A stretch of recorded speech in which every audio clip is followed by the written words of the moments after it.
2024 மக்களவை தேர்தல் இன்னும் சில மாதங்கள்ல நடைபெற இருக்கு. எல்லா கட்சிகளும் மும்முரமா தங்களோட தொகுதிகள்ல தேர்தல் வேலைகள்ல ஈடுபட்டுட்டு வராங்க.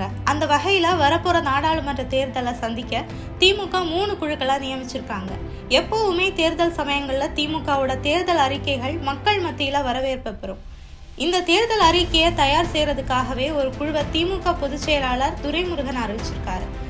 அதன்படி திமுகவோட துணை பொதுச் செயலாளர் கனிமொழி தலைமையில இந்த குழு செயல்பட இருக்கு. அந்த குழுவுல திமுகவோட தலைமை செய்தி தொடர்பு தலைவர் TKS இளங்கோவன், விவசாய அணி செயலாளர் AKS விஜயன், சொத்து பாதுகாப்பு குழு செயலாளர் PTR பழனிவேல் தியாகராஜன், தகவல் தொழில்நுட்ப அணி செயலாளர் TRB ராஜா, வர்த்தகர் அணி துணைத் தலைவர் கோவி செழியன், KRN ராஜேஷ்குமார் MP, மாணவர் அணி செயலாளர் CVMB எழிலரசன் MLA, அயலக அணி செயலாளர் MM அப்துல்லா MB, மருத்துவ அணி செயலாளர் மருத்துவர் எழிலன் நாகநாதன் MLA, மேயர் பிரியா இந்த தேர்தல் அறிக்கை தயாரிக்கிற வேலைகளை பார்க்க போறாங்க.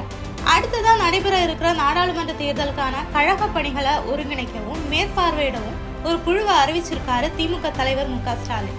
அதன்படி அந்த குழுவுல அமைச்சர்கள் KN நேரு, ஏவா வேலு, தங்கம் தென்னரசு, உதயநிதி ஸ்டாலின் மற்றும் RS பாரதி ஆகியோர் திமுகவோட தேர்தல் பணிகளை ஒருங்கிணைச்சு மேற்பார்வையிட போறாங்க. அடுத்ததா வரப்போற நாடாளுமன்ற தேர்தல்ல திமுக கூட கூட்டணியில இருக்கிற கட்சிகளுடனான தொகுதி பங்கீடு பற்றிய பேச்சுவார்த்தையை நடத்த திமுக பொதுச் செயலாளர் துரைமுருகன் ஒரு குழுவை அறிவிச்சிருக்காரு. அந்த குழு திமுகவோட பொருளாளர் TR பாலு தலைமையில இயங்க இருக்கு.